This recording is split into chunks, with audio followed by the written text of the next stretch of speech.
Nós agora vamos discutir esta questão de uma nova ordem mundial. Como nós vimos em Apocalipse capítulo 17, os reis do mundo dão o seu poder à besta. No livro Chaves desse Sangue, Malachi Martin nos conta que o maior gigante geopolítico da nossa época é o Papa. Ele diz, em sua viagem à Polônia, pouco mais de 8 meses depois de sua eleição, ele assinalou a abertura do jogo final do milênio. Ele se tornou o primeiro dos 3 jogadores a entrar na nova arena geopolítica. Ele diz que o Papa João Paulo entraria na área do jogo final do milênio como algo mais do que um gigante geopolítico de nossa época. Ele era e continua a ser o servo sereno e confidente do grande plano. E essa é a linguagem secreta da maçonaria. Aqui está o Papa João Paulo II com a comissão trilateral. E aqui está o Papa João Paulo II com B'nai B'rith, o maçom dos judeus. E esta é uma fascinante figura representativa, com ele no centro, controlando as mais poderosas correntes de pensamento do mundo. Porque é isso que este símbolo nos diz.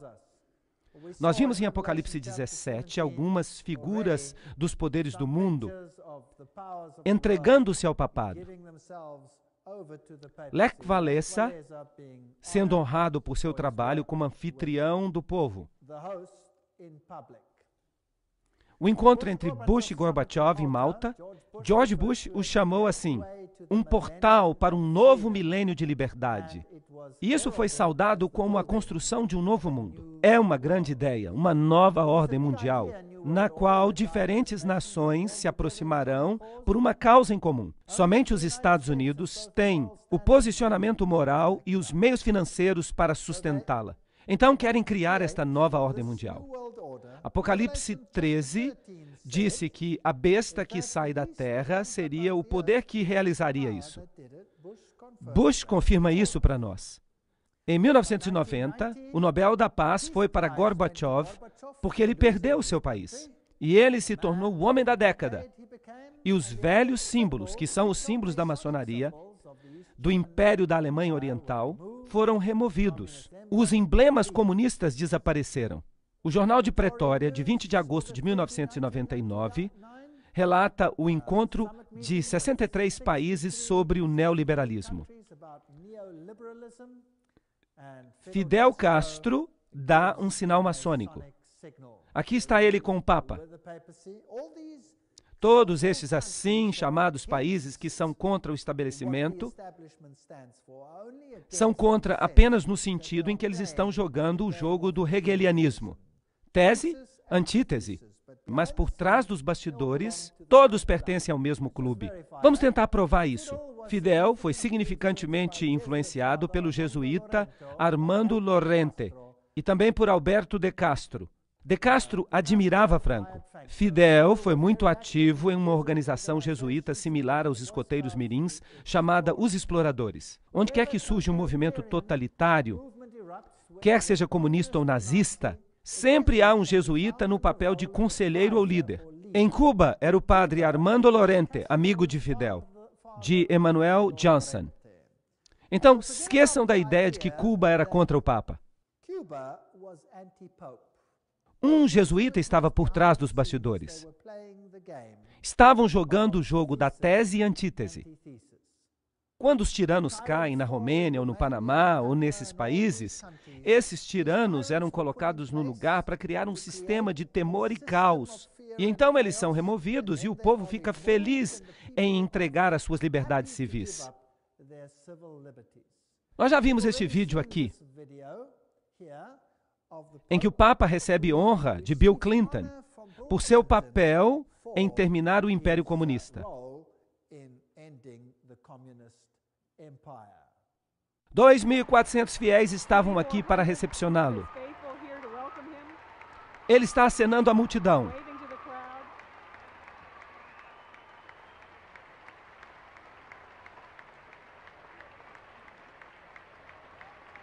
O arcebispo Regal está junto com o Papa. Eles cumprimentam a primeira-dama.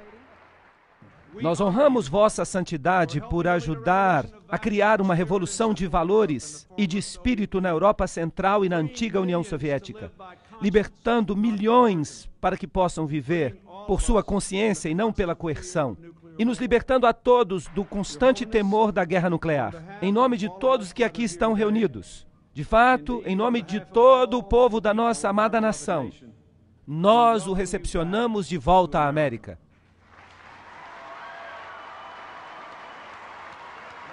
Senhores e senhoras, Sua Santidade o Papa João Paulo II e o vice-presidente dos Estados Unidos e o arcebispo.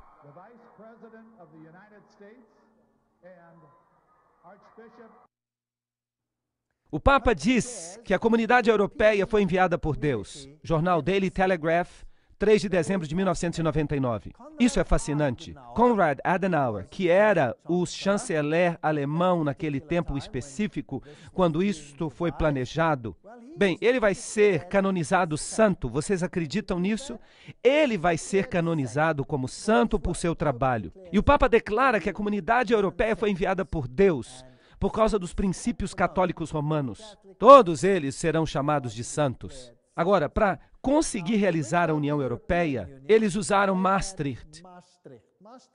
Maastricht é uma pequena cidade num país protestante, na Holanda. E o simbolismo usado foi interessante. 12 estrelas. Elas representam também as 12 estrelas que você vê no livro do Apocalipse. Só que eles as aplicam a Maria e não à mulher de branco. É também fascinante que a União Europeia publicou um pôster que foi colocado em toda a Europa. Ali vemos a Torre de Babel em construção. Conseguem enxergar? Isso foi colocado em toda a Europa. E as estrelas estavam de cabeça para baixo, representando o bode de Mendes, isto é, o satanismo. Esta é a nova Torre de Babel. E os altos políticos franceses disseram: nós estamos construindo uma nova Babel. E eles enfatizaram isso com este pôster. E disseram: desta vez ela será bem-sucedida. O novo parlamento da Comunidade Europeia foi construído exatamente como a Torre de Babel. De fato, ele tem uma placa do lado de dentro, ou um pôster, que diz precisamente isto. E há todos esses andaimes aqui para indicar que ela está em construção. Isso é muito arrogante. Esta é a nova carteira de identidade da Europa. E se você a virar de cabeça para baixo, o que você vê? Você vê o bode de Mendes. Eles modificaram um pouco os chifres para dar um outro simbolismo. O simbolismo do assento da terra. Mas as expressões faciais internas do bode são muito visíveis, discerníveis. E o significado disso aqui eu prefiro não dizer.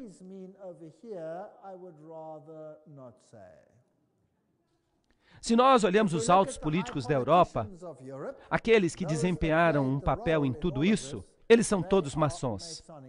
Aqui está um aperto de mão maçônico entre Schroeder e Kohl. Isso significa que os novos maçons estão assumindo quando os velhos maçons se aposentam. Assim como nós vimos que Kerry pertence ao Caveira e Ossos, e o atual presidente é um membro da Caveira e Ossos, não importa quem vai vencer. Sempre será um maçom substituindo outro. Todos eles mostrarão que eles fazem parte do mesmo sistema. Quando a União Soviética caiu, o novo emblema que foi adotado foi este: uma águia de duas cabeças. Vocês sabem por quê? A águia de duas cabeças é o símbolo da maçonaria. E isso, obviamente, mostra quem está de fato no poder. As rainhas, os reis do mundo, como nós vimos, todos eles são altos maçons e submetidos ao pontífice de Roma. E quanto ao Islã, nós fizemos uma palestra para mostrar a intriga da religião islâmica e da religião católica que ocorre por trás dos bastidores.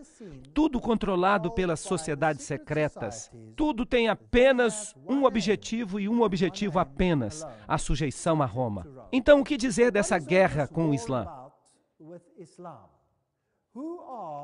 Quem são estas pessoas que controlam os cordões das marionetes no mundo? E por que as pessoas estão sendo esfregadas entre eles? Quando nós falamos sobre as estrelas de rock, quando falamos de pessoas como Bono, quando falamos de líderes políticos do mundo, todos parecem estar prestando reverência ao César papal.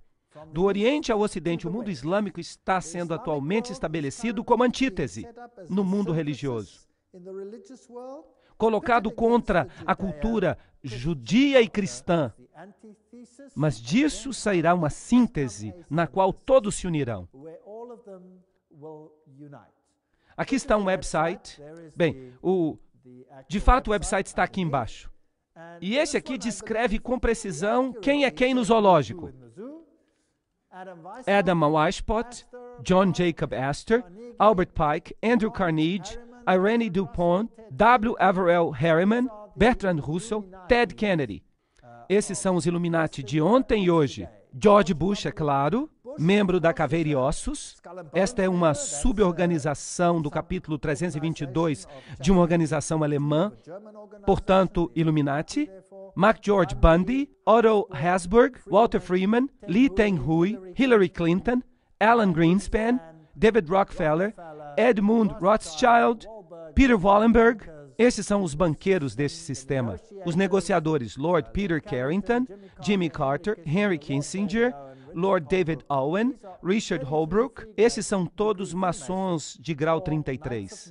Cavaleiros de Malta, Bilderbergers, o Comitê dos 300. Todos eles pertencem ao mesmo clube. E se nós olhamos Franklin Roosevelt, Cecil Rhodes, Frederick Engels, todos estes, Leon Trotsky, Joseph Stalin, Karl Marx, J. Edgar Hoover, todas essas afiliações pertencentes à Loja do Grande Oriente. Lenin pertencia à Loja do Grande Oriente. Harry Truman era maçom de grau 33. Willy Brandt também. Winston Churchill também. Nós já vimos muitos destes antes. Helmut Kohl pertencia ao Comitê dos 300. François Mitterrand, Yitzhak Rabin, Yasser Arafat. Esses são detalhes fascinantes. Shimon Peres, Ronald Reagan, George Bush, Gerald Ford. Eu já mostrei para vocês a assinatura de Ford e vocês viram que ele é um maçom de grau 33. Aí está, eu fotografei isso na loja. E a família Carter, Schroeder, Netanyahu, Gorbachev. Ali está Saddam Hussein, listado como um maçom de grau 33. Agora, isso é estranho, você não acha? King Hussein, Al Gore, Tony Blair, todos eles. Olhem para Saddam Hussein aqui. Aqui está uma foto de Saddam Hussein. E esta foi a foto que foi transmitida pela televisão durante a guerra. Agora, naquela época eles diziam que eles não tinham certeza se isso tinha sido gravado antes. Isso quer dizer que essa fita pode ter sido gravada antes da guerra? Porque se eles eram iniciados, eles saberiam muito bem quem é quem e o que vai acontecer. Agora, há um rumor muito interessante sobre este homem. Deem uma olhada no seu rosto. Prestem atenção que ele não tem barba. A CIA e o Serviço Secreto disseram uma vez que poderia ser um dublê. Poderia ser um dublê, mas ainda assim foi isso que foi mostrado. Ele sempre teve essa aparência. Ele nunca teve uma barba. Era assim que ele se parecia. Na operação de libertação do Iraque, o dublê de Saddam teve problemas. O líder da oposição diz que Hussein morreu de câncer em 99. Isso foi publicado em 26 de março de 2003. Moslem al-Assadi, um médico que vivia em exílio no Irã, disse que ele crê que o verdadeiro Saddam morreu em 99 de câncer. O verdadeiro Saddam morreu porque ele tinha câncer nos nódulos linfáticos. E desde a sua morte em 1999, eles só estão mostrando seus dublês. Ele disse isso a um jornal italiano, Corriere della Sera. Essa é uma história fascinante. Se Saddam Hussein estava realmente morto e as outras eram histórias que foram gravadas antes, então quem está governando em seu lugar? Seus filhos, sua esposa, seus outros filhos, estavam todos lá.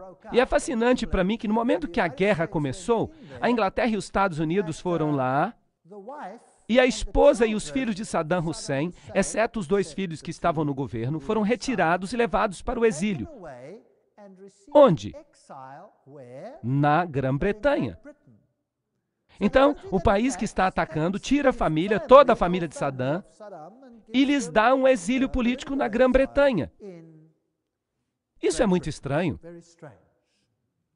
Agora, se ele estava morto e eles estavam usando dublês, e se eles estavam realmente governando através dos filhos, e eles mostraram esses corpos aqui de indivíduos que receberam balas e que ninguém sabe quem são, quem é que pode dizer se isso aqui é verdadeiro ou não? Apesar da referência a Qasar, a inteligência britânica pensou que a transmissão pode ter sido gravada antes.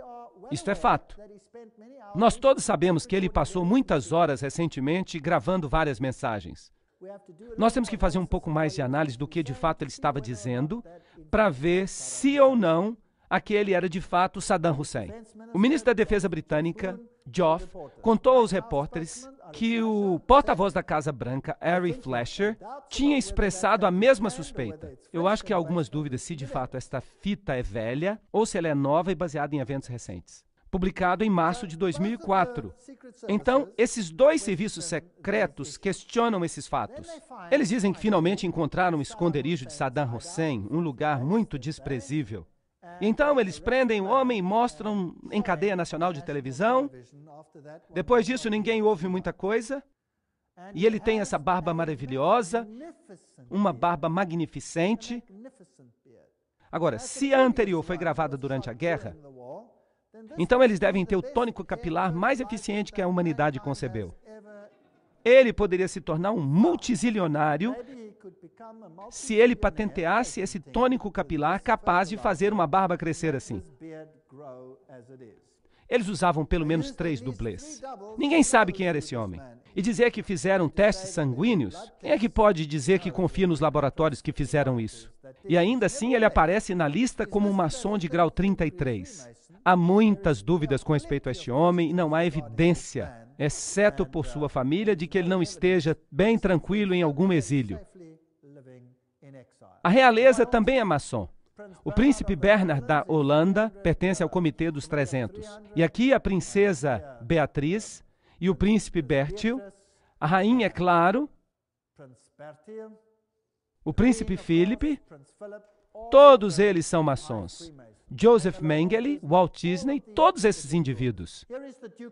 Aqui está o Duque de Kent dando um aperto de mão maçônico debaixo do escudo maçônico.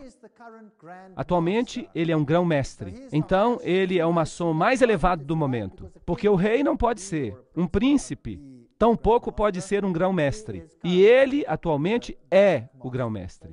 Então, aqui está o maior adorador de Lúcifer no país no momento. Os líderes políticos também são maçons. Bill Clinton, todos esses, nós já falamos deles. Nós não temos que falar disso de novo. Jesse Helm, Goldwater, Al Gore, todos eles. E eu estou colocando as páginas da internet. E há muitos livros que provam isso. Estou dando os nomes. Então, todo mundo que é importante nesse mundo, todo mundo que tem influência na esfera política, está envolvido com essas operações clandestinas. Nós vimos na palestra de Apocalipse, capítulo 17 e capítulo 13, como haveria uma união sagrada e como os Estados Unidos eventualmente se tornariam a casa de força para propiciar uma nova ordem mundial. Aqui está o encontro de Gorbachev em Malta, que foi chamado de Portal para um Milênio de Liberdade, como vocês se lembram. E os iniciados vieram para este grande movimento em direção a uma nova ordem mundial. Agora vamos dar uma olhada neste vídeo no qual George Bush tem algo a dizer sobre esta questão. As instituições da liberdade estão adormecidas, mas as Nações Unidas podem lhe conceder uma vida nova. Essas instituições têm um papel crucial na nossa busca por uma nova ordem mundial. Uma ordem na qual nenhuma nação precisará entregar um jota de sua própria soberania. Uma ordem caracterizada pelo governo da lei e não o governo da força. Então ele está dizendo aqui que as nações não vão precisar entregar um jota da sua soberania, mas que todas elas precisam entrar na nova ordem mundial. É isso que ele está dizendo. Está aí diretamente da boca dele. Então esse terrível incidente ocorreu.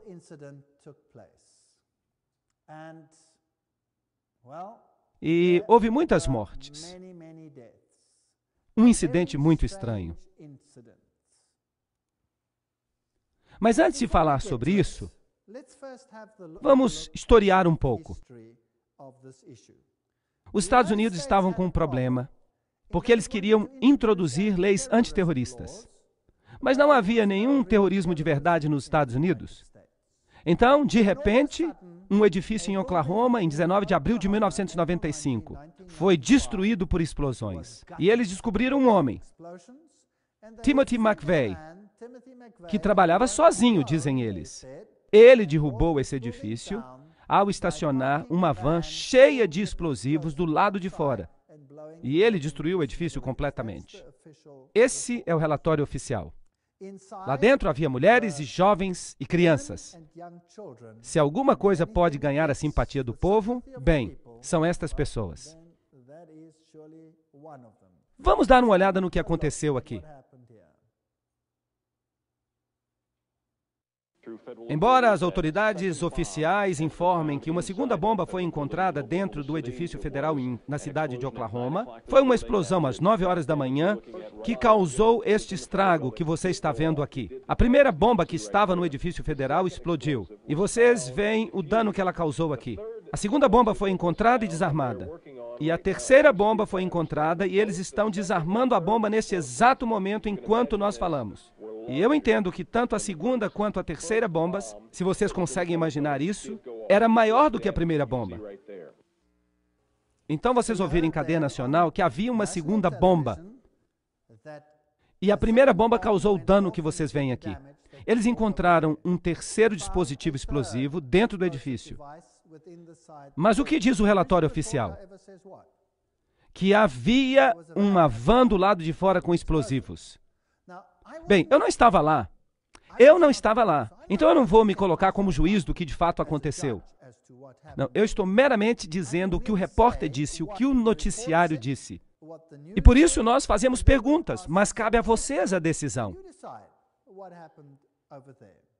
Timothy McVeigh aparentemente trabalhava sozinho, assim como no caso Kennedy. Ele explodiu todo lugar. Mas testemunhas oculares dizem que viram dois indivíduos e que viram este caminhão no dia anterior e que eles tinham um número. Mas quando esse edifício explodiu, não havia nenhuma cratera no lugar onde este caminhão deveria ter explodido. Agora, se um caminhão explode do lado de fora do edifício, é necessário que haja uma cratera e o edifício deve implodir. Mas o edifício não implodiu, ele explodiu. Isso tem que ter sido feito por um dispositivo colocado do lado de dentro. Agora, para encerrar o caso e para dizer que foi um caminhão, as pessoas disseram, bem, certamente se foi um caminhão, então deve haver algumas partes do caminhão que sobraram. O que eu quero dizer é que uma explosão não destrói todas as peças de um caminhão. Elas podem estar bastante danificadas, mas deve ter sobrado alguma peça do motor ou algo parecido. Mas não havia nada. E, eventualmente, a pressão se tornou tão forte que um agente da CIA, que estava correndo a 4 quarteirões de distância, tropeçou num pedaço do eixo do caminhão e o encontrou. Mas o problema é, como dizer que essa parte do eixo fazia parte do caminhão? E agora eles descobriram um número de registro. E, por sorte, o número estava no eixo traseiro. Agora, em nenhuma parte do mundo inteiro, os números de registro dos automóveis ficam no eixo traseiro. Então, esta é uma questão estranha. Mas, no entanto, ele foi identificado como o único culpado. Mas há tantas suspeitas em relação a esta explosão que eles eventualmente fizeram um contrato e eles destruíram todo o edifício antes da possibilidade de examinar o que de fato havia acontecido naquele evento particular. Então aconteceu outro evento. As Torres Gêmeas. Mas o que aconteceu depois do primeiro evento? Depois da bomba em Oklahoma, os Estados Unidos conseguiram aprovar legislação antiterrorista em 5 dias. E aquela legislação antiterrorista deu poderes ao presidente dos Estados Unidos para suspender a Constituição. mas não concedeu a ele poderes para poder entrar em qualquer país do mundo que ele quisesse.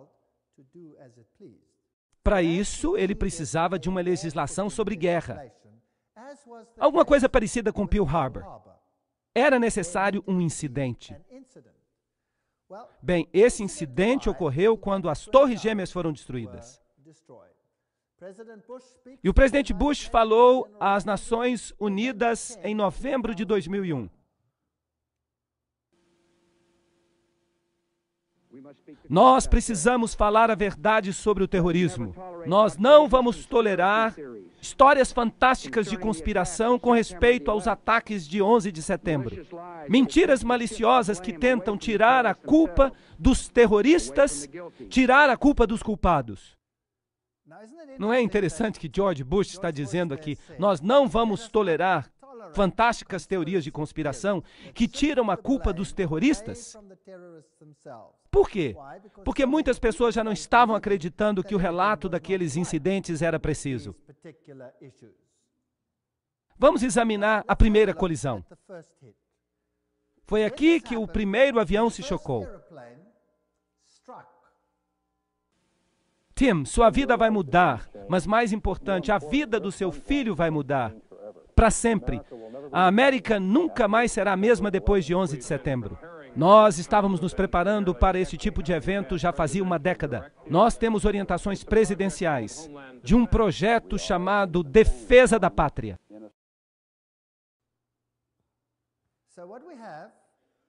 Então, o que nós temos? Nós temos um filme do primeiro avião colidindo contra o edifício. Isso significa que houve uma oportunidade para gravar. E logo depois aconteceu o seguinte.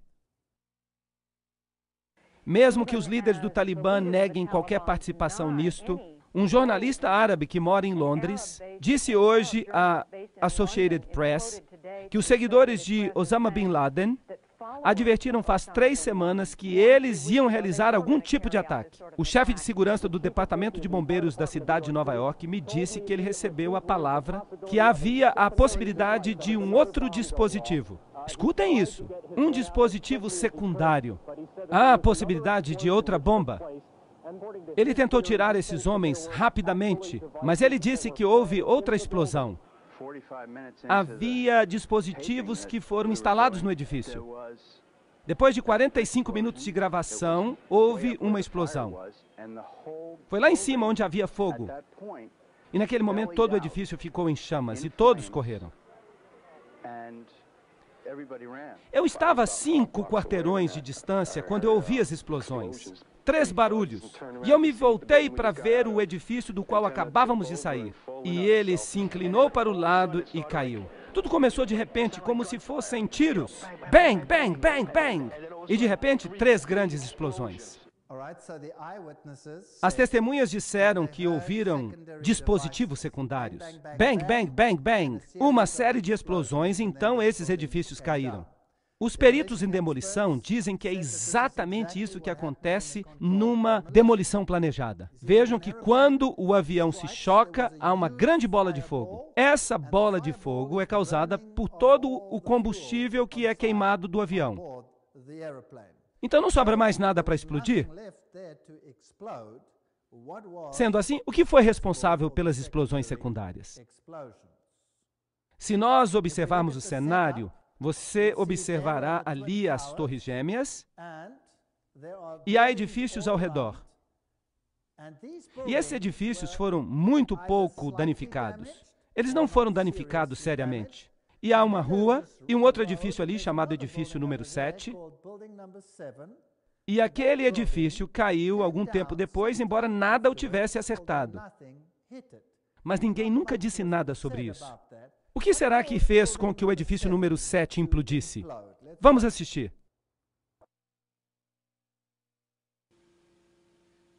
O primeiro avião colidiu e um terceiro edifício no World Trade Center entra em colapso. Esse é chamado de edifício 7 do World Trade Center. Vejam os destroços voando do edifício número 7.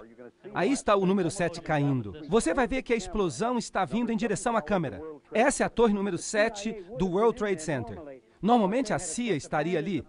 Mas é claro, eles naturalmente abandonaram o edifício quando ocorreu aquela catástrofe.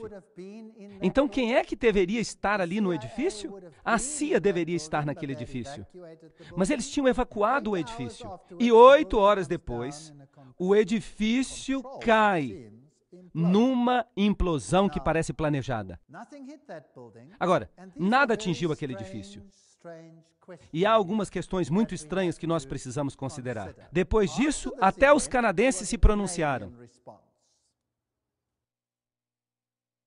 E foi passado na noite passada um decreto importante nas Nações Unidas que pode trazer uma nova ordem ao mundo, que seria melhor para todos nós. Tudo isso aconteceu em um dia apenas. Mas a noite desceu sobre um mundo diferente. Um mundo no qual a própria liberdade está sob ataque. Vejam que a resposta canadense foi que o incidente poderia causar uma nova ordem no mundo e que isso foi decidido nas Nações Unidas após uma reunião. Gary Hart, o que você tem a dizer sobre isso? Há uma chance que o presidente dos Estados Unidos use esse desastre para realizar o que o seu pai, uma frase que o pai usou apenas uma única vez e que nunca mais foi usada, uma nova ordem mundial. Muito bem, isso é suficiente. Nós vimos os edifícios caírem, nós ouvimos que enquanto isso tudo estava acontecendo, o governo americano já tinha decidido quem eram os culpados. Um punhado de terroristas, eles mencionaram seus nomes, cerca de 25 ao total, e que toda a trama tinha sido resolvida antes do final dos eventos daquele dia. Que maravilhoso trabalho de detetive enquanto o evento ainda estava acontecendo. Agora eu quero repetir, eu não estava lá. Mas eu quero lhes dizer o que transpirou, o que as pessoas disseram sobre essas questões no mundo, o que foi publicado e o que de fato não pode ser disputado. E então, eu não vou fazer nenhum julgamento, porque eu não estava lá. Vocês façam julgamento com base nos fatos. Esta é a história. Eles disseram que os terroristas tinham origem árabe. E eles mencionam os nomes dos passageiros daqueles aviões da United Airlines. E que a mente brilhante por trás de tudo era um homem cujo nome era Atta. Dizem que foi ele que recebeu aula sobre como pilotar o avião. Quando eles liberaram os nomes, imediatamente houve uma resposta dos países árabes, porque 5 dos terroristas, dos supostos terroristas mencionados, estavam bem e vivos. E, é claro, não podiam ter estado no avião, certo?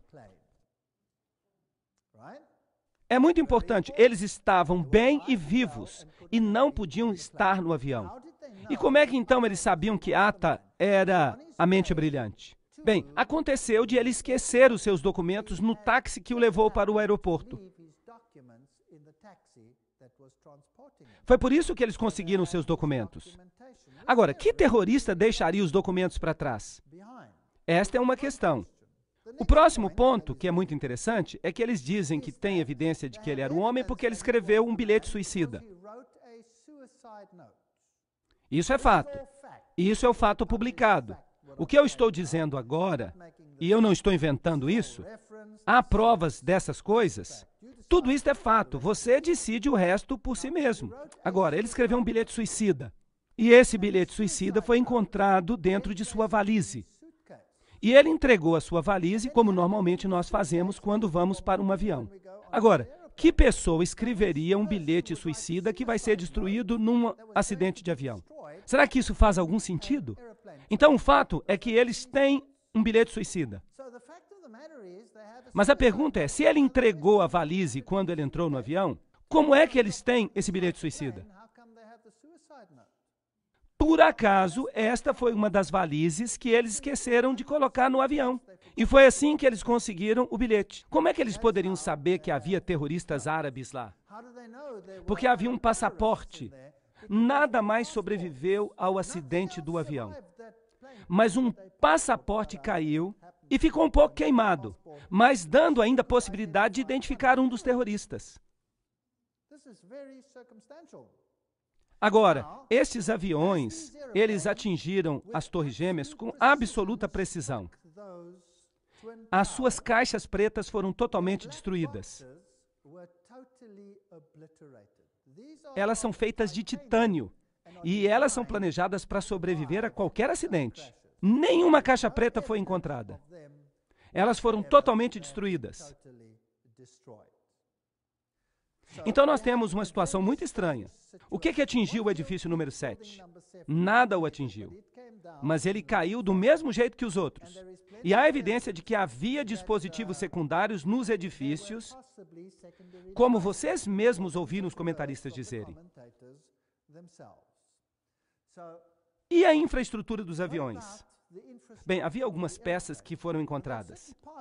Então, é claro, houve uma situação de fato em que esses aviões atingiram aquele edifício particular. Porque você tem um monte de peças, de componentes de avião que sobreviveram.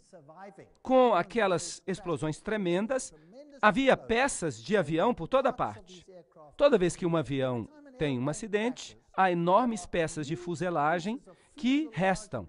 E eles usam essas peças para poder imaginar o que causou o acidente, e eles fizeram a mesma coisa no caso das Torres Gêmeas.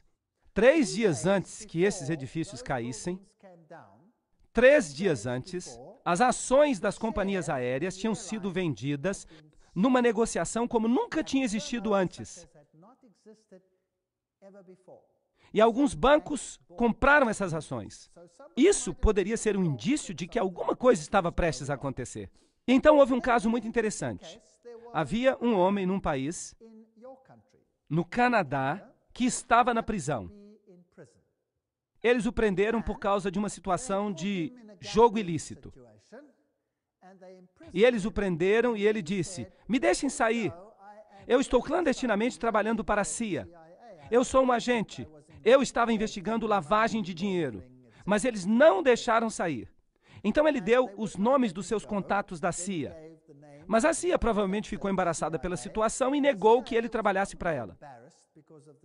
E esse homem ficou muito zangado, porque ele sentiu que ele tinha recebido uma facada nas costas. Isso acontece muito nesse tipo de negócio. E então ele escreveu uma carta antes do ataque de 11 de setembro, e ele fez um esboço de alguns eventos que aconteceriam. E ele mencionou que aviões iam tentar colidir contra as Torres Gêmeas e o Pentágono. Mas ninguém acreditou nisso. Mas quando aconteceu, eles se lembraram. Aqui estava um agente da CIA que disse, antes de acontecer, o que ia acontecer. Isso pode ser um acaso, isso pode não ser um acaso. Vocês decidem. E este tal de Atta, que eles pensam que planejou tudo, tendo apenas feito um estágio em pilotagem, ele fez tudo com absoluta precisão, o que é uma história interessante. Recebendo fundos de $100 mil do Serviço Secreto Paquistão em sua conta bancária, e vocês sabem que esse serviço secreto é muito amigo dos Estados Unidos. E nós temos essa transferência de dinheiro. Mas a conspiração não termina aí.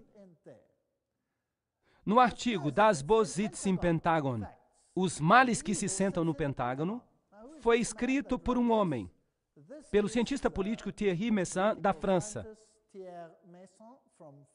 E ele tem algo muito interessante a dizer. Quem foi? O que aconteceu aqui? Como é possível ter todos os nomes dessas pessoas e não ter a evidência de que elas estavam a bordo? Eis a história. Eu vou contá-la para vocês com os passageiros, máquinas que voaram até as Torres Gêmeas. E então há esse outro caso fascinante do avião que ia na direção do Pentágono. E aqui estão as fotos que foram publicadas.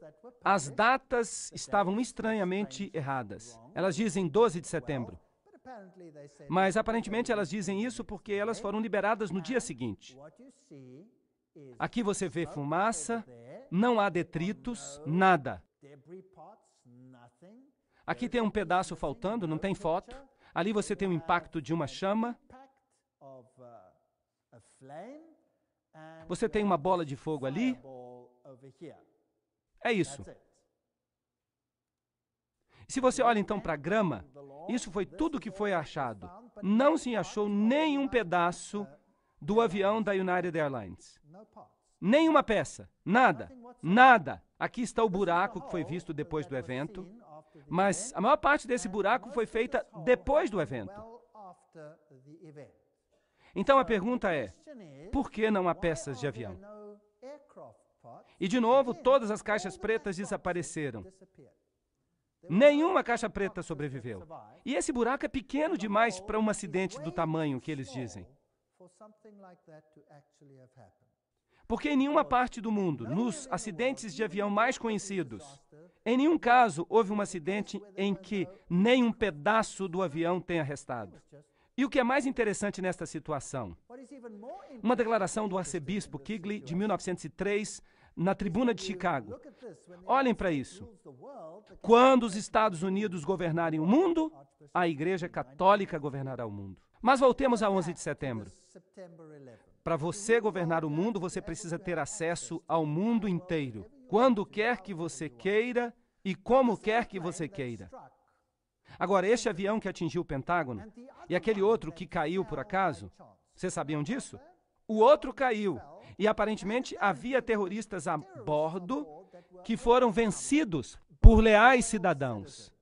A parte interessante é que o avião atingiu o solo e nunca atingiu nenhum edifício. Ele caiu. E quando ele caiu, houve um buraco no chão. E o prefeito e as primeiras pessoas daquela área que correram para o lugar, e ali havia um buraco no chão, mas não havia detritos da aeronave. Nada, nem uma pecinha, nada. O avião inteiro desapareceu num buraco que não era muito grande. E não foi achado nenhum detrito e nenhuma caixa preta, nada. Algo assim nunca tinha acontecido antes. Mas o que é mais sinistro é o seguinte: porque as pessoas que tinham morrido no avião, os seus descendentes, os seus herdeiros, não podem reclamar os corpos se não há corpos. Mas na investigação, eles identificaram cada pessoa com o seu grupo sanguíneo e com as partes do corpo que foram entregues para a família. Não havia peças de avião, não havia nada daquela natureza, não havia avião. E, no entanto, eles foram capazes de identificar todos os corpos. Será que isso faz algum sentido? Não faz nenhum sentido. E, aparentemente, houve ligações telefônicas entre a aeronave e o Pentágono. Essa informação foi divulgada. A informação era de que houve um grupo terrorista, terroristas árabes, e eles estavam atacando este lugar, e a ligação telefônica foi feita com um celular. Mas, é claro, vocês sabem que se você faz uma ligação de um celular, então você recebe a conta pela ligação do celular. E ninguém nunca conseguiu encontrar os registros dessa ligação. Então, o Pentágono deu um passo para trás e disse: bem, de fato nós não recebemos a ligação do celular. Nós recebemos a ligação de um telefone a bordo do avião. E, de novo, eles fizeram uma investigação. Se você faz uma ligação de dentro do avião, então você tem que passar o seu cartão de crédito e há um registro de uma transação de cartão de crédito daquela ligação. Mas não foi encontrado nenhum registro. Então, o Pentágono deu um passo para trás e disse: sim, é verdade, mas foi feita uma ligação a chamar. É por isso que não há nenhuma informação no cartão de crédito, porque o indivíduo não usou o cartão de crédito. Mas a verdade é que ninguém consegue fazer uma ligação a cobrar de um avião. E aí a história acabou. Então aqui estão 4 aeronaves. Nenhuma peça foi encontrada, exceto aquelas das Torres Gêmeas. Há buracos no chão, mas não tem nenhuma aeronave lá. Todas as partes dos corpos, com análise de DNA, Isso é interessante, muito interessante. Eles tinham planejado antes, na Baía dos Porcos, uma operação assim, aparentemente. Essa é a história. Eles estavam ensaiando uma forma de enganar as pessoas com uma operação de avião, em que um avião decolaria, pousaria, as pessoas sairiam, e então outro avião controlado por rádio decolaria e criaria a situação que eles quisessem sem qualquer pessoa a bordo. Isso já tinha sido feito antes nos Estados Unidos. Então pergunte-se a si mesmo, como é possível que todas as evidências circunstanciais apontem para o fato de que não havia ninguém naqueles aviões? Ninguém. E aí as pessoas ficaram com medo do antrax e, eventualmente, quando um alto político sugeriu que o antrax estava vindo de um laboratório dentro dos Estados Unidos, de repente houve silêncio absoluto. Então não vamos continuar falando de 11 de setembro e dizer foi este ou aquele partido. A verdade é que a situação foi uma situação muito estranha. E se você observa os figurões nos Estados Unidos, quer seja Madeleine Albright ou qualquer outro, eles usam símbolos secretos que demonstram sua ligação com Lúcifer. O presidente Clinton aqui está recebendo o Papa publicamente. E ele diz que não é católico romano? Isso é impossível. Hillary Clinton está usando o símbolo da Fênix, que é um símbolo maçom. Tony Blair usa símbolos maçônicos. Os presidentes, os primeiros ministros do mundo, quer seja Margaret Thatcher ou Carter, quem quer que seja, todos eles parecem pertencer a organizações secretas. Quer sejam líderes religiosos ou líderes políticos, quer estejam na Europa, ou nos Estados Unidos, ou no Oriente, todos parecem estar envolvidos. Então, antes de continuarmos, vamos primeiramente contemplar o que aconteceu na situação da África. Mas nós vamos fazer isso em outra sessão.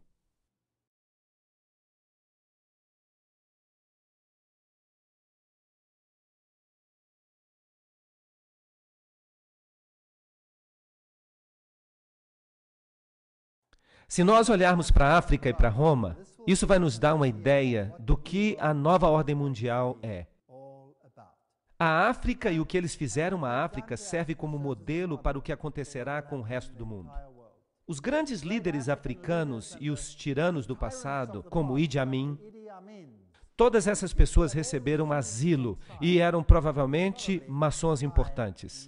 Quando nós olhamos a África do Sul, a situação que havia ali, a questão de brancos e negros, a questão do apartheid, todos os personagens eram de novo maçons. Este aqui é o presidente e ele está dando um sinal maçônico. Ele era maçom. Se nós olharmos Nelson Mandela, ele era maçom. Então nós percebemos que, de novo, os dois lados pertenciam a uma sociedade secreta. Se nós olharmos Vergelick e Nelson Mandela, nós temos a mesma situação aí. Mandela é comparado a Jesus Cristo. Eles o adoram. Eles têm uma tese e uma antítese. E ele participa da comunhão da hóstia publicamente, embora ele não diga que é católico. De fato, ele diz que ele não é católico. Agora, o cânon católico afirma que você não pode receber a hóstia se você não for católico. Então, essas pessoas não são quem elas dizem que são. Aqui ele está num casamento hindu com a viúva de Somora Machel. E a história de Somora Machel é outra história, pois ele era uma pessoa que gostava de fazer declarações contra Cristo. Ele também teve um casamento judaico na mesma cerimônia. E um muçulmano, mostrando que todas as religiões são a mesma coisa para ele. O novo perfil político é totalmente maçônico. E em 1992, já se sabia que Mugabe, de Zimbábue, ia tomar as fazendas das pessoas que moravam lá. Isso foi antes que ele começasse a fazer isso. Eles já diziam, Mugabe vai tomar as fazendas em breve. Disseram isso em 1992. E hoje isso é um fato. O jornal Der Spiegel publicou: os alemães precisam sair. Todos os brancos precisam sair. Aqui está um cartoon de Kissinger, apontando para o fato de que os brancos precisam sair da África. Aqui está o atual presidente da África do Sul e Mugabe. Eles estão juntos nesta questão. Ele se recusa a repreender Mugabe por tomar as fazendas à força. Só na África do Sul, 4.000 fazendeiros pelo menos morreram, ou foram mortos enquanto eram expulsos da terra. Mas ninguém noticia isso no mundo. Zimbábue está arruinada. Mas o que nós encontramos aí? Um edifício tremendo sendo construído. E como ele se chama? A província jesuíta de Zimbábue. Então os jesuítas controlam este país. Esta é a Escola Jesuíta de Filosofia e Letras. Edifícios novinhos, enquanto o país está em ruínas. Eles estão se preparando para a ordem mundial. E todos os líderes negros estão no mesmo nível que os líderes europeus e americanos.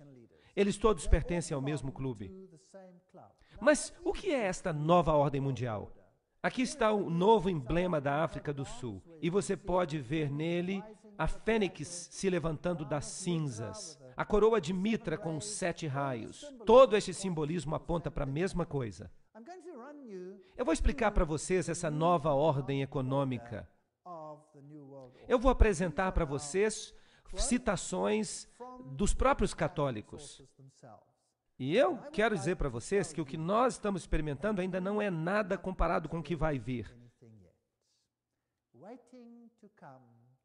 E eu posso dizer isso porque eu já passei por essa experiência. Se vocês quiserem um dia ler um livro interessante, Megalomania Eclesiástica. Mas eu também vou fazer citações de encíclicas. De acordo com a lei canônica, o controle de toda a propriedade da Igreja Católica Romana pertence ao Papa, seu supremo imperador.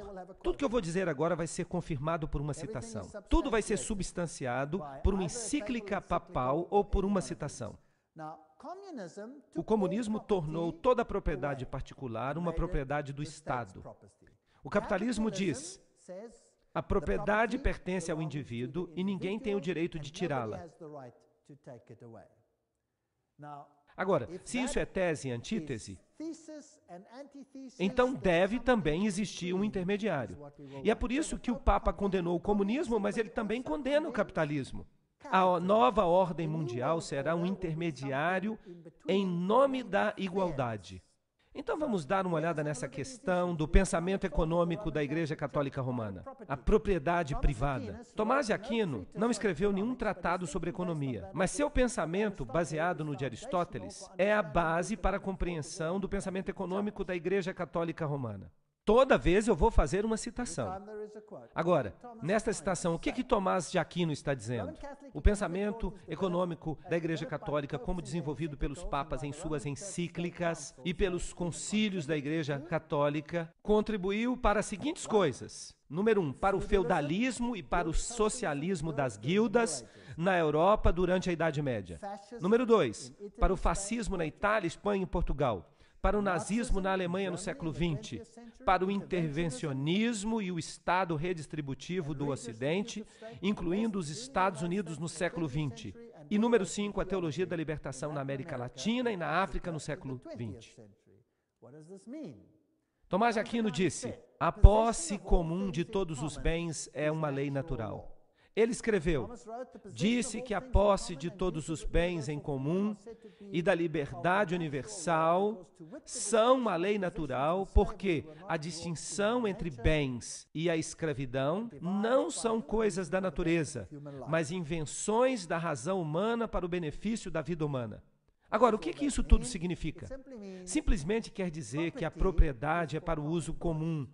Você pode possuí-la, mas é para uso comum. A comunhão de bens, escreveu ele, pertence à lei natural. Não que a lei natural dite que todas as coisas devem ser possuídas em comunhão e que nada possa ser uma propriedade individual. É possível que possuamos bens, sim, mas porque a divisão dos bens não se dá de acordo com a lei natural, mas é, em vez disso, oriunda do acordo humano, o que pertence à lei positiva. Eles falam tanta abobrinha, mas é interessante. Continuem prestando atenção. Então, a posse de bens não é contrária à lei natural, mas uma adição a ela inventada pela razão humana. Vamos continuar. Tomás escreveu: portanto, tudo que um povo tiver em excesso é devido pela lei natural ao propósito de socorrer os pobres. Agora nós estamos chegando lá. Você pode ter bens, qualquer coisa que você queira, mas se você tiver mais bens do que você precisa, esses bens devem pertencer ao uso comum daqueles que não têm nada. Será que isso faz sentido? Agora, se você cria duas classes de indivíduos, os ricos e os pobres, e se há uma situação em que as duas classes, os ricos e os pobres, você pode viajar o mundo inteiro e você vai ver que há nações ricas e nações pobres. E você vai descobrir que todas as nações ricas são protestantes. Já notaram isso? Todas as nações ricas são protestantes. Agora, se você tivesse um plano de deserdá-las todas, para que você pudesse ser de novo governante de tudo, e para que elas tivessem que vir implorar aos seus pés por qualquer coisa, vejamos então como isso se desdobra para o propósito de socorrer os pobres. Porque os bens são para uso comum pela lei natural. Então, não é pecado se os pobres tiram os bens dos seus vizinhos. Tomás escreveu: em casos de necessidade, todas as coisas se tornam propriedade comum. Então, não há pecado em tomar a propriedade do outro, porque a necessidade a torna como pertencente a todos.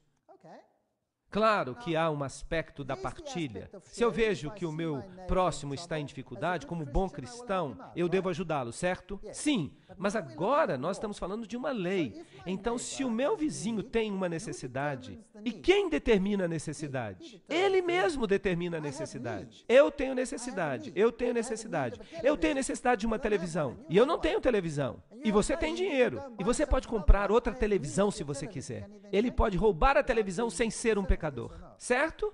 De acordo com Tomás, sim. E se você tiver um carro e ele não tiver um? Ele pode pegar o seu carro sem cometer pecado, de acordo com Tomás de Aquino. Agora, é claro que ele escreveu isso há muito tempo. Talvez a mesma coisa não aconteça hoje em dia. Bem, veremos. Não apenas não é pecado tomar a propriedade do outro, não é sequer crime, de acordo com Tomás de Aquino. É legal que um homem socorra a sua necessidade por meio da propriedade de outro homem que a toma, aberta ou secretamente. Isso não é, tecnicamente falando, roubo ou furto. Não é roubo, tecnicamente falando, tomar secretamente e usar a propriedade de outra pessoa no caso de extrema necessidade. Porque aquilo que se toma para preservar a própria vida se torna um bem particular em razão disso. E no caso de um homem em necessidade, o seu vizinho pode tomar a propriedade de outro homem para socorrer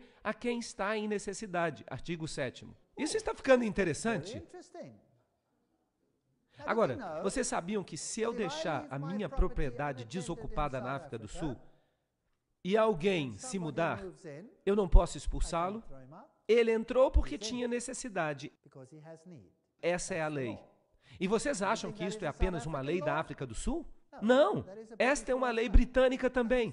Esta é uma lei que está presente em virtualmente todos os países agora. Agora, ela ainda não está sendo implementada porque a situação ainda não exige que ela seja implementada em todos os lugares. Mas uma vez que as fronteiras forem abertas e milhões de pessoas pobres começarem a entrar, bem, então haverá grande necessidade. Então, o que é que está acontecendo com a necessidade do outro lado do oceano? Bem, na África do Sul, uma pessoa sai para o feriado e volta e a casa está ocupada. E não podem expulsar esses invasores. Mas porque a propriedade está no nome da pessoa, a pessoa ainda tem que continuar a pagar as contas, mas a necessidade fez com que aquele bem se tornasse um bem comum. E por isso, as pessoas se mudaram para lá. Será que essa é toda a situação? Bem, é ainda pior. A doutrina católica romana da propriedade privada tem ecos no slogan comunista do século XIX. Pedimos a cada um o que está de acordo com sua habilidade e devemos dar a cada um de acordo com a sua necessidade. Vocês estão vendo que isso é uma doutrina católica? Os direitos humanos se tornam mais importantes do que os direitos à propriedade. E este era o credo da grande sociedade de Lyndon Johnson. Nós vamos tirar de quem tem e vamos dar para quem não tem, quem precisa. Foi Lyndon Johnson que disse isso. E onde é que ele morava? Isso também aparece na literatura do fascismo, do nazismo, da teologia da libertação, no intervencionismo e no socialismo. O destino universal dos bens. Esta é a expressão de João Paulo II em sua encíclica de 1987, intitulada A Preocupação Social. É necessário declarar uma vez mais o princípio característico da doutrina social cristã. Os bens deste mundo se destinam a todos. O direito à propriedade privada é válido e necessário, mas ele não anula o valor deste princípio. A propriedade privada, de fato, é uma espécie de hipoteca social. Isso significa que ela tem uma função intrinsecamente social que se baseia e que se justifica precisamente pelo princípio do destino universal dos bens. Puxa, o que o Papa Paulo II acabou de dizer? Ele disse que o que Tomás de Aquino havia dito é o que ele está dizendo. Você pode ter uma propriedade privada. A Igreja Católica defende a propriedade privada. Isso parece muito bom. Mas então se diz que essa propriedade é somente sua para uso comum. Então um dia você acorda e o seu jardim está cheio de invasores. E você chama a polícia e diz: "Ei, saiam daqui, saiam da minha propriedade." E eles dizem: "Deixem-nos em paz ou nós vamos estourar os seus miolos." E você vai à polícia e você diz: "Policiais, venham me ajudar. Há pessoas que estão invadindo a minha terra." "Desculpa," eles dizem, "essas pessoas precisam. Você tem muita terra de qualquer forma." Acostume-se com isso. O Papa Paulo VI deixou esse ponto claro em sua encíclica de 1967 sobre o progresso dos povos. Todo homem tem o direito de encontrar neste mundo as coisas de que precisa. E isso é interessante. O recente Concílio Vaticano II nos lembrou disso. Deus pretendia que a terra e que tudo que ela contém fosse de uso para todo ser humano, para todos os povos. Assim, todos os homens deveriam seguir a justiça e se unir em caridade. Bens criados deveriam ser abundantes para todos, numa base racional. Todos os outros direitos, quer direitos à propriedade ou ao livre comércio, devem ser subordinados a este princípio. Isso significa que se eu tenho a necessidade de um bem manufaturado, que eu posso roubá-lo? Então eu estou dirigindo o meu carro e há um roubo de carro a cada 12 minutos. E alguém com arma aparece e diz: "Saia do carro." E eu entrego o meu carro. E se eu não entregar, o que acontece comigo? Eu levo um tiro. O homem tem necessidade do meu carro. Ponto final. Na minha igreja, lá na minha cidade, nós temos sequestros e mais sequestros. Até o pastor. Eles bateram nele e tentaram amarrá-lo e colocá-lo no bagageiro do carro. Eles o teriam matado. Ele conseguiu brigar e se libertar, mas ele ficou sem o carro. E vocês acham que alguém está tentando encontrar os carros que foram roubados? Acham um aqui e outro lá. Vocês acham que alguém se importa quando os fazendeiros estão sendo mortos e expulsos de suas terras? Alguém faz alguma coisa aqui e acolá apenas para enganar o povo, mas basicamente nada se faz. E as mãos da polícia estão amarradas. E a lei diz isso, não há nada que se possa fazer. Outro dia, 2 ciclistas estavam passeando quando 5 homens armados apareceram e pediram a bicicleta. Eles pegaram a bicicleta. Mas os ciclistas estavam armados, porque está se tornando cada vez mais como o Velho Oeste. E eles se defenderam. Eles atiraram em um e fugiram. E vocês sabem o que aconteceu? Os 2 ciclistas estão na cadeia. Sim. Eles foram condenados porque feriram uma pessoa desnecessariamente. Eles podiam ter dado as bicicletas para eles. Isso teria resolvido o problema. Vocês percebem que a lei está de cabeça para baixo? Na bula Alegria e Esperança, a Constituição do Vaticano II, que João Paulo II citou, explica isso em detalhes. Se alguém está em extrema necessidade, ele tem o direito de buscar o que ele precisa das riquezas dos outros. Agora, quem define a necessidade? Já que há tantas pessoas prostradas com fome no mundo, este sagrado concílio incentiva a todos, tanto indivíduos quanto governos, a se lembrarem do aforisma dos pais: alimentai o homem que morre de fome, porque se vós não o alimentais, vós o matais. Então, porque a propriedade particular é imoral, todos os homens, indivíduos e governos, têm a obrigação moral de redistribuir os bens que são possuídos de forma injusta pelos proprietários. Você já ouviu falar de reforma agrária, redistribuição de bens? Você já ouviu falar disso muitas vezes ultimamente? Sim, vai haver uma redistribuição. Todos os bens, isso inclui não apenas os bens disponíveis na natureza, mas os bens manufaturados também. João Paulo II declarou que todos os homens devem ter acesso a esses bens, que Deus queria que fossem de uso comum, tanto os bens naturais quanto os bens manufaturados. Não existe essa coisa de dívida, só no papel. A supremacia é do Estado. E a minha vida pode bem acabar em miséria. Se você gosta dos seus carros, das suas televisões, dessas coisas, libertem-se disso. Porque isso tudo será em breve redistribuído. E não há nada que os protestantes brancos, negros ou cor-de-rosa possam fazer. Não há nada, porque os fins justificam os meios.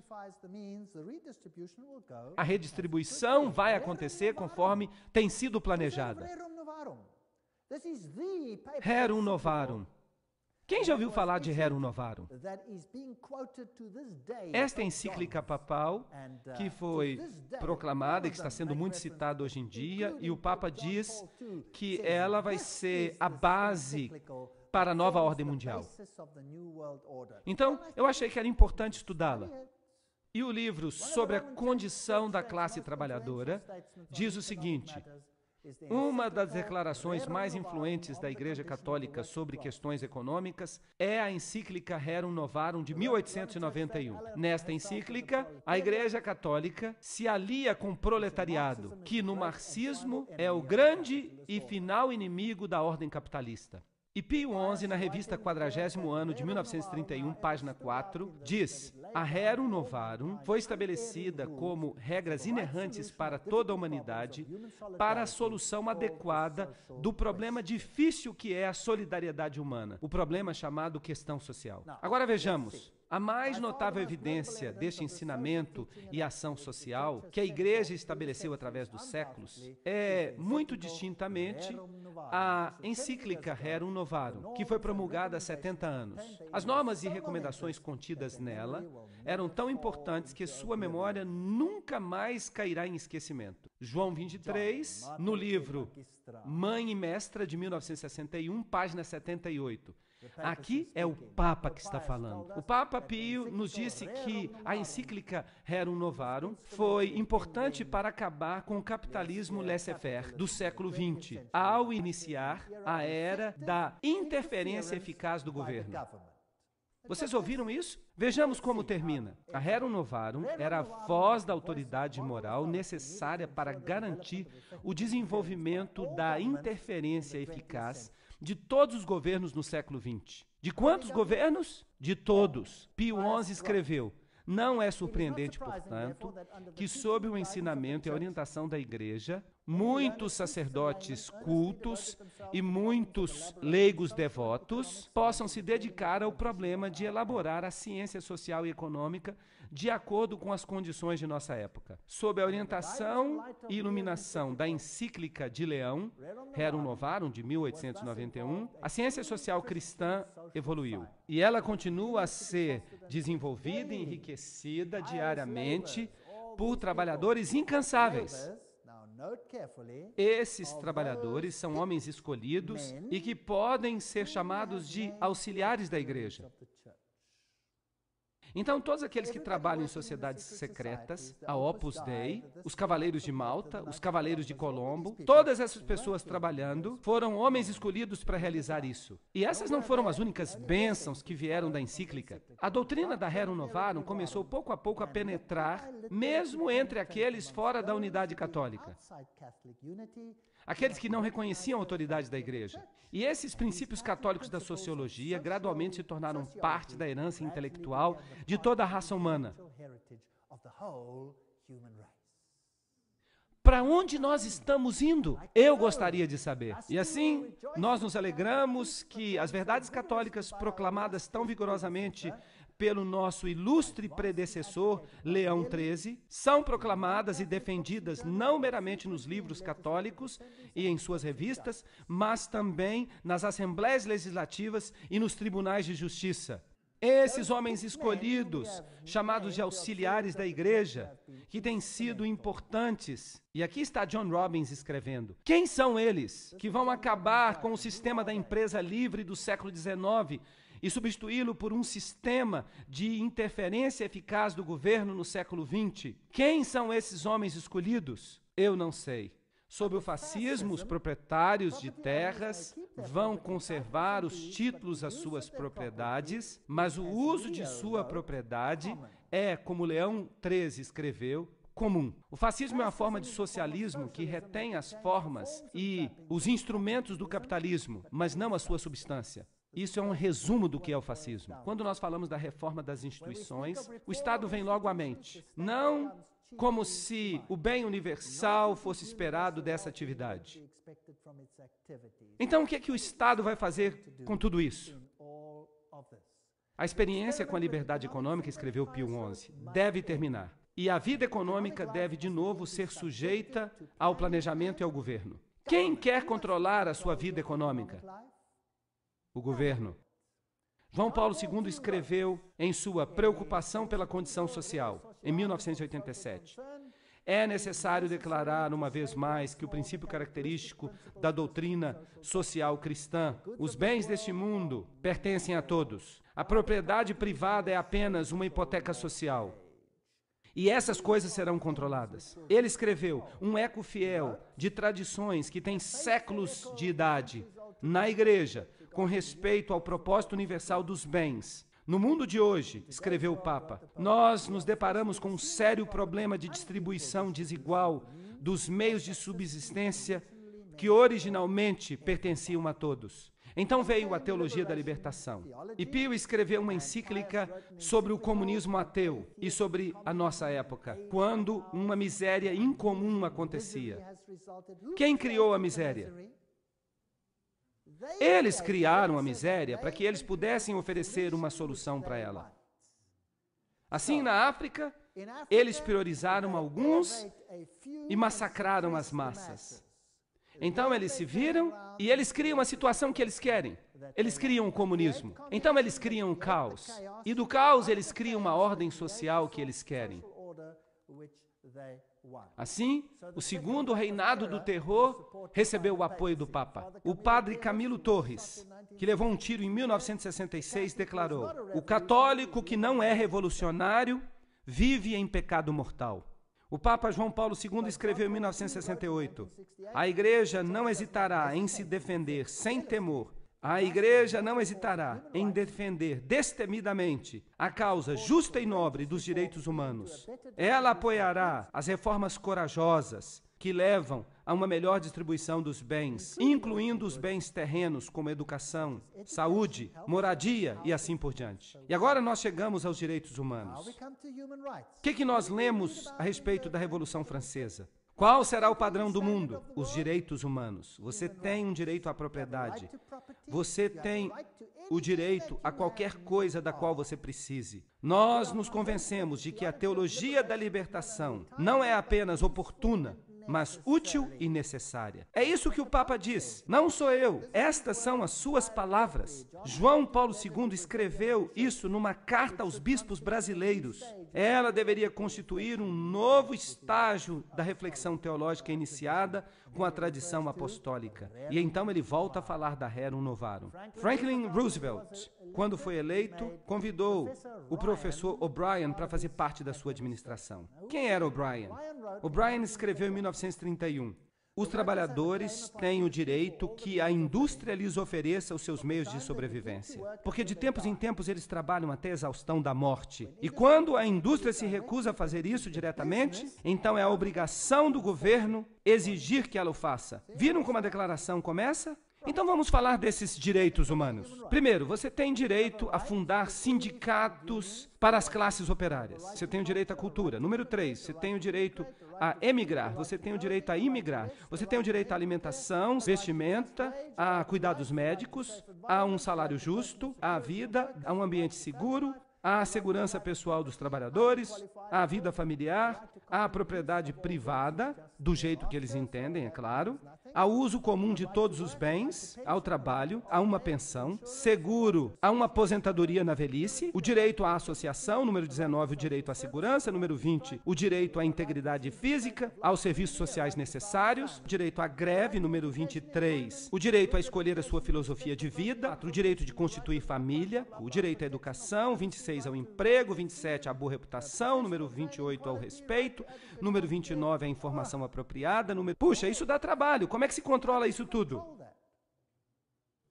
Como é que se controla isso? Se você vai controlar cada aspecto disso, você precisa controlar cada aspecto da vida de uma pessoa. No futuro, você não será capaz de sequer ir ao banheiro sem pedir a permissão do Vaticano. Eles vão controlar cada aspecto de sua vida. Eles vão controlar tudo.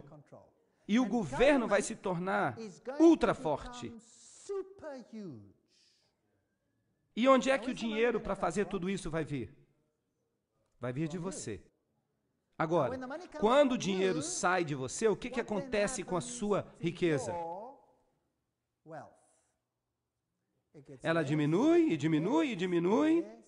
Isso significa que a classe média vai desaparecer. Quantas classes havia na época em que o catolicismo dominava a Idade Média? 2.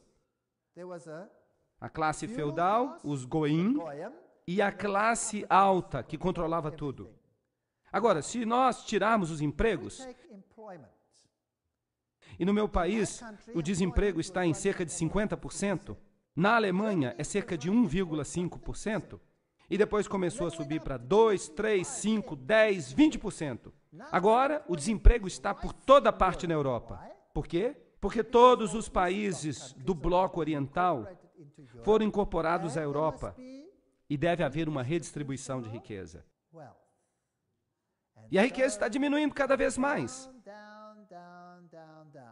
As pesquisas recentes não mais indagam onde você vive. Elas perguntam: quantos cômodos a sua casa tem? Quantas pessoas vivem lá? Quantos isso e quantos aquilo? E onde é que se fazia isso antes? No comunismo. E o que acontecia se sua casa era maior do que a sua necessidade? Quem tinha necessidade pegava a sua casa. Mas quem tinha que pagar por ela? Você, porque ela era sua. Está pior agora até do que no comunismo, não está? Eles vêm para o nosso país e agora você tem que se registrar em cada localidade individual, e você não pode votar fora da sua zona eleitoral. Você tem o seu nome inscrito numa zona específica, e então eles vêm até a minha casa e eles dizem que eles querem saber qual é a minha religião. E eu digo: eu sou cristão. E eles perguntam: de que denominação? E eu digo: não é da sua conta. Quantos cômodos você tem? E eu respondo: suficiente. E eles dizem: nós queremos saber exatamente quantos cômodos você tem. E eu digo: eu tenho o suficiente. Nós queremos saber exatamente. Isso não diz respeito a você. Por que você precisa saber exatamente? Eu posso construir um novo cômodo na próxima semana? Eu posso colocar uma parede bem aqui? Eu posso transformar 1 em 2, certo? Então não é da sua conta. Mas você fica encrencado quando você responde assim. Você não deve fazer isso. Portanto, todo homem precisa ter aquilo que é necessário para que ele tenha uma vida verdadeiramente humana. Vocês sabiam que agora ter uma vida verdadeira humana é a mesma coisa para os católicos que salvação? Eu vou falar mais sobre isso no futuro, numa palestra futura. Vocês vão ver que eles dizem que ser salvo significa viver uma vida verdadeiramente humana. Isso significa que o reino de Deus para o catolicismo é o reino do catolicismo governando o mundo nesta terra e dando a todos a capacidade de viver uma vida verdadeiramente humana. Isso significa o suficiente para cuidar das suas necessidades básicas e nada mais. Vocês gostam da nova ordem mundial? Vocês gostam dela? Vocês sabiam que a Bíblia o chama de homem do pecado? Agora, há uma outra palavra para redistribuição de riqueza, e eu já mencionei para vocês. Sabem qual é ela? Isso se chama roubo. É mesmo. A Bíblia diz, não furtarás. Isso significa que você não deve tirar de um e dar isso para outro. Isso é chamado de roubo. Isso é quebrar os mandamentos de Deus. Não estou correto? E nós vamos ver que esse sistema de direitos humanos, ele quebranta cada um dos mandamentos de Deus. Quando Deus distribuiu a terra a Israel, como fez a distribuição? Como uma herança eterna. A terra pertencia a eles. Acabe queria a vinha de Nabote. E Nabote disse para ele, eu não pecarei contra o meu Senhor, porque esta terra me foi dada como herança eterna e aos meus filhos. Deus dá a cada um o que lhe pertence. Mas eles pegam isso e o distribuem de acordo com sua necessidade. Mas você paga a conta.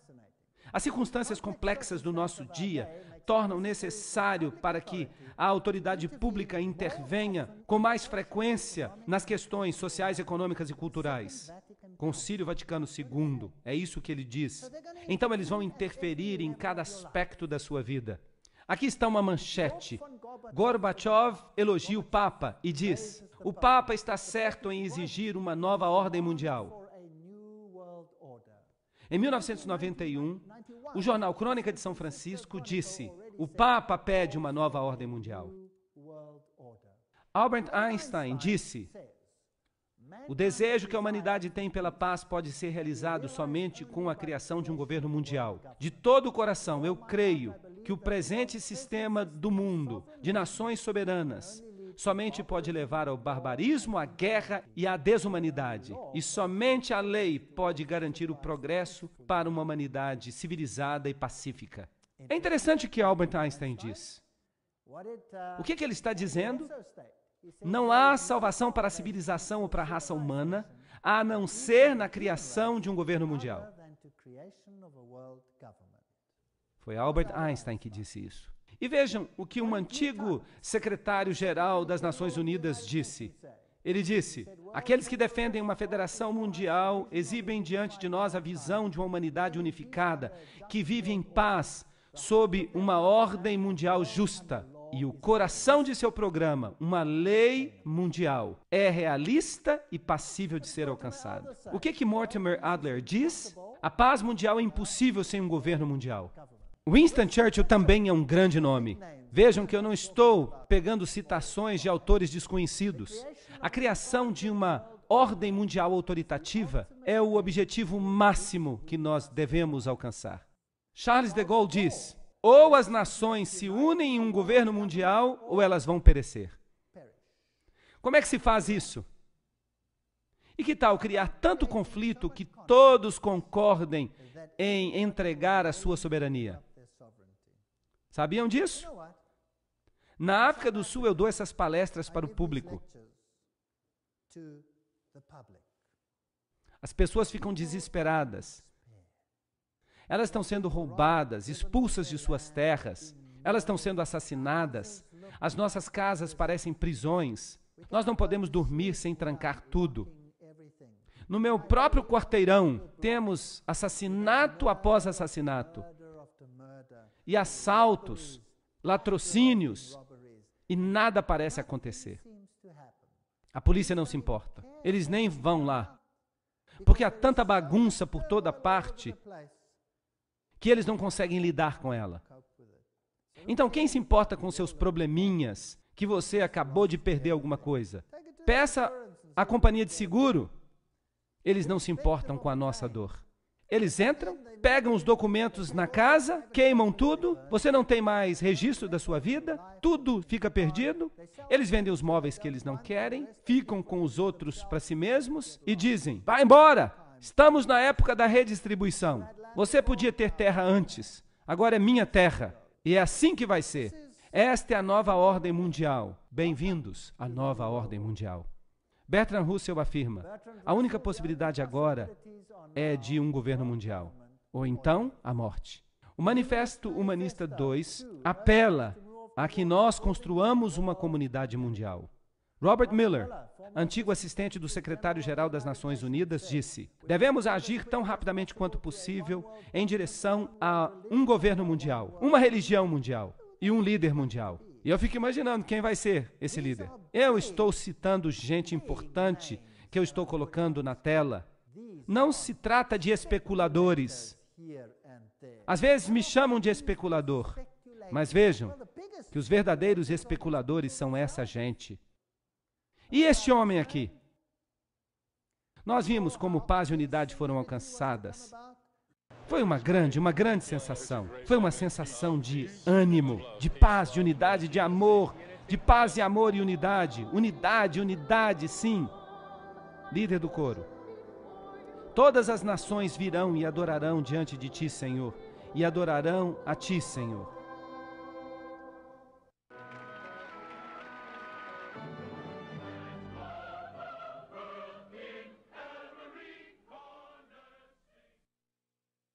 O Papa apela por uma nova ordem mundial.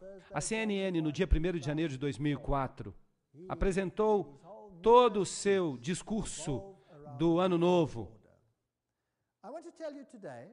E eu quero dizer a vocês que a nova ordem mundial tem a intenção não apenas de unir as nações que Deus separou. Esse é um aspecto. Mas erradicar o protestantismo da face da terra. E particularmente aquela forma de protestantismo que se recusa a obedecer o César papal. Essa forma de protestantismo deve desaparecer. E nós veremos que, sob as circunstâncias que serão criadas, essas condições estão agora começando a ficar em seu devido lugar. Tudo está pronto. Eu vou mostrar isso na tela para vocês. Não percam as minhas próximas palestras, porque nós vamos entrar em um território proibido. Eu vou colocar citações na tela. E vocês verão que os nossos filhos vão ter problemas. Eu não acho que o problema é Islã. E eu não acho que o problema é o islamismo. É outra coisa. Não percam os próximos episódios. Mas antes de terminar hoje, eu gostaria de lembrar a vocês que Jesus disse: e se eu sei, e se compreendo de todo o meu coração, de todo o meu entendimento, que Satanás, porque o dragão lhe deu autoridade e grande poder, está fazendo o seu reino aqui na terra. Então, em vez de me tornar desiludido, assustado, histérico, eu sei que o tempo vai ser curto, não é? Eu sei que o Senhor vai voltar em breve. Então, quanto a mim, eu me desapeguei das minhas propriedades. Se eu tivesse que chegar em casa na próxima semana e visse a minha esposa num cômodo e todo o restante da casa ocupado, então eu diria: isso vai ser destruído de qualquer forma, quem se importa? Tudo vai ser destruído quando o Senhor voltar por seu brilho na sua vinda. Então por que não deixar que eles tomem agora? E eu vou dizer para eles: divirtam-se enquanto vocês podem. Eu vou me mudar para outro lugar. Eu não me importo em viver debaixo da ponte. Isso está bem para mim. Se eles pegarem os meus carros, isso também está bem. Eu compro outro, e se eu não tiver dinheiro, eu vou andar a pé. Quem se importa? Eu não me importo. Mas as pessoas que estão perdendo essas coisas se tornam desesperadas. E o que elas fazem? Elas cometem suicídio. Aos milhares, pessoas estão cometendo suicídio. Mas se elas entenderem esta mensagem, se elas compreenderem o que vai acontecer, vocês acham que elas cometeriam suicídio? Não.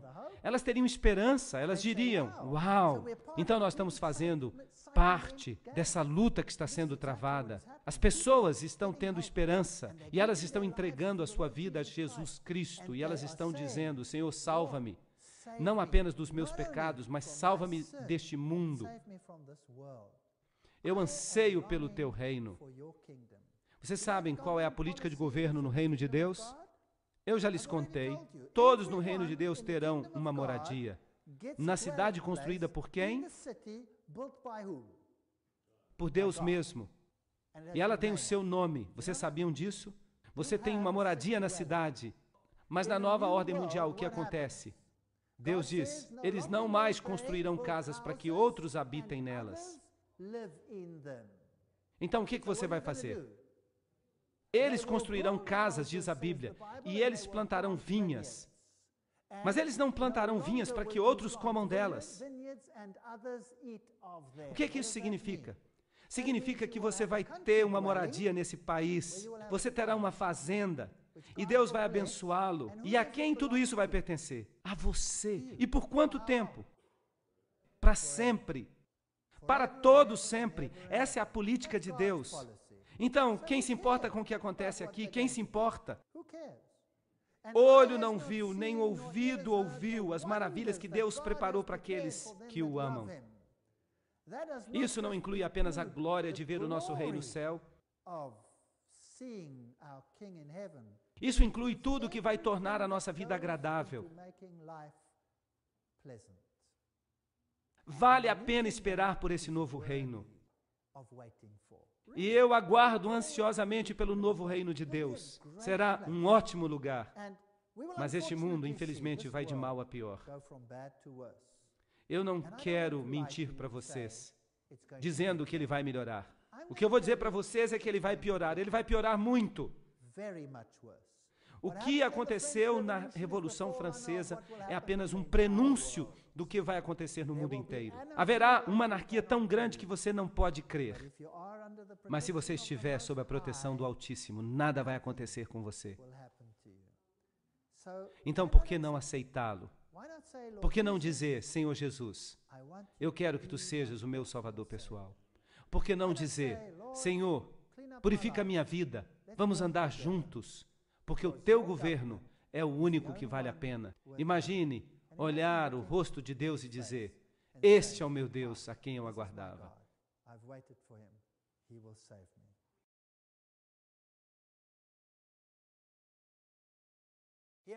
Os heróis do voo 93. A versão oficial é que este avião se dirigia, vamos dizer, por exemplo, para a Casa Branca ou para o Capitólio. Mas que alguns heróis a bordo conseguiram dominar o piloto e então o avião caiu no solo, matando todos os seus ocupantes. Essa é uma história interessante. Por falar nisso, todos os 4 aviões envolvidos não tiveram a sua caixa preta recuperada. Sem caixa preta. Elas foram planejadas para suportar esse tipo de acidente, mas nenhuma sobrou. Mas o que aconteceu de fato em Shanksville? Mas nós não temos isso em inglês. Está em alemão. Então nós colocamos as legendas para que você possa ler em inglês enquanto nós avançamos. E vocês vão poder ver o que aconteceu. Aqui as pessoas vêm e agora elas entrevistam o prefeito de Shanksville, que foi o primeiro a chegar à cena. Então nós temos aqui o que estava presente quando eles chegaram. E vocês vão ver uma coisa muito interessante. Ernest Toll, o prefeito da comunidade vizinha de Shanksville, se lembra. Bem, sim, o meu genro e um bom amigo meu foram os primeiros a chegar. Eles estavam em Shanksville, na esquina de uma rua, conversando. A picape de Johnny estava ali. E eles foram os primeiros a chegar. Foi só depois deles que os bombeiros chegaram. E eles ficaram estupefatos, porque eles vieram ver um acidente de avião, mas não havia nenhum avião. Não tinha nenhum avião aí.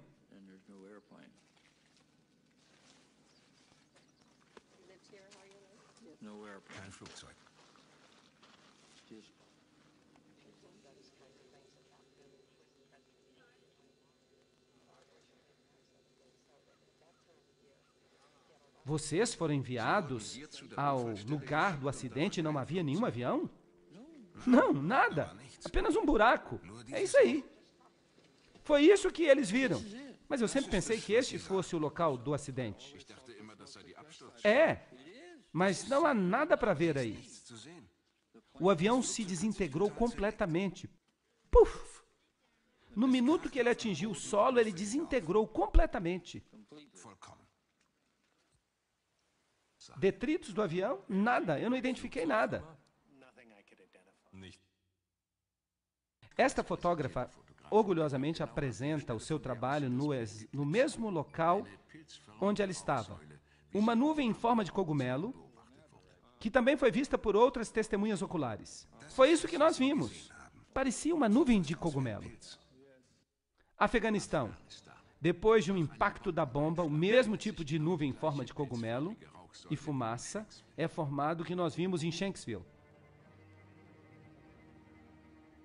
Será que foi uma bomba ou um foguete? Essa é uma história interessante. Aqui você tem uma entrevista com as testemunhas oculares que chegaram até o local do acidente, mas não havia nenhum avião. Havia um buraco no chão, e no buraco nada. Nem avião, nem detrito de avião, nada. Apenas um buraco no chão, um buraco no qual o Boeing desapareceu.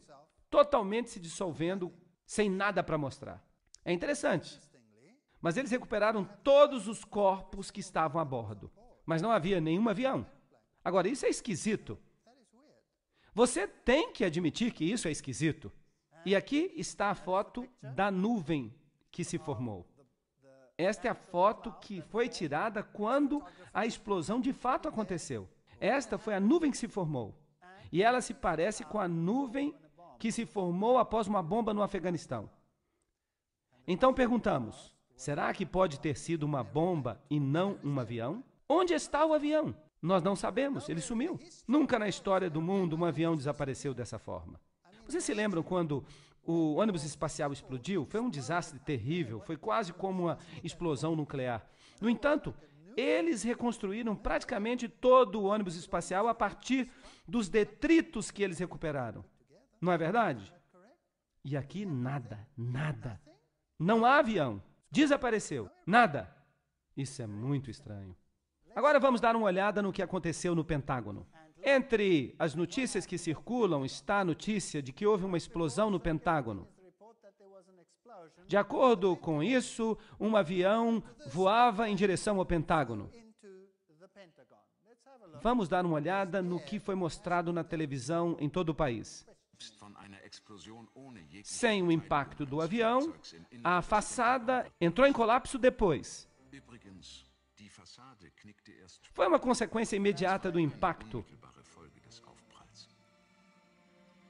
O avião voou diretamente na parte renovada do Pentágono.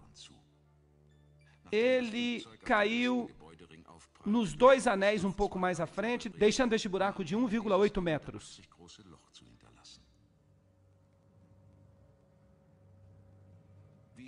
Assim como no caso de Shanksville, o avião foi também completamente pulverizado no ar.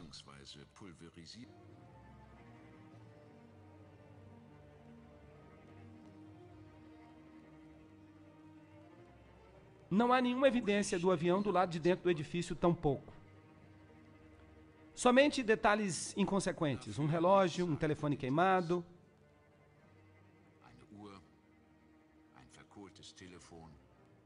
salas cheias de fuligem, móveis.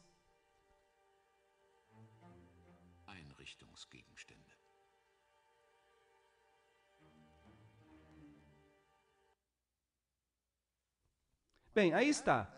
Esse é o segundo.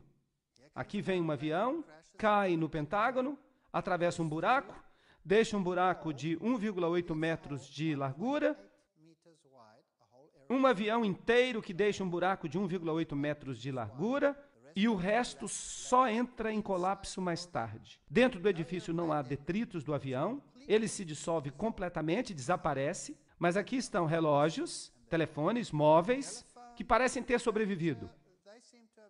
Nada mais. Não tem nenhum pedaço do motor. Nada sobreviveu. Não há nada do avião. Mas e as torres gêmeas? Todo mundo viu que os aviões se chocaram contra elas. O que nós encontramos ali? Eis a situação. A situação é completamente diferente nas Torres Gêmeas. A despeito da destruição muito mais massiva, a gente chega a tropeçar nos detritos dos aviões. Aqui não tinha problema. Houve uma grande explosão. Se algo deveria ter partido esses aviões em pedacinhos, deveria ter sido esta explosão. Mas havia muitos detritos de aviões. Mas no Pentágono, nada. Em Shanksville, nada. Sem avião. Dissolveu completamente. A gente não deve estranhar que este francês aqui, chamado Thierry Meyssan, diz: será que a maldade vive no Pentágono? Este é o homem que concebeu parte desta teoria, perguntando: quem era? O que aconteceu aqui? Será que foi totalmente diferente do que as pessoas disseram? Estas são as cenas que foram divulgadas. Interessante que a data diz 12 de setembro. Eles dizem que é porque elas foram divulgadas no dia seguinte. Aqui está uma vista do avião quando ele ia se chocar. E então, de repente, um quadro escuro. Nada. Então temos uma chama. E o avião desaparece. Não há nada. Agora, quando um avião aterriza num campo aberto, tão baixo assim, e ele é atingido na sua parte inferior, então o trilho de aterrissagem desce automaticamente, devido à informação do altímetro. E isso causaria uma linha de destruição na grama que vocês não podem acreditar. Mas não há nada, só aquele buraco. E aqui está a nuvem com a chama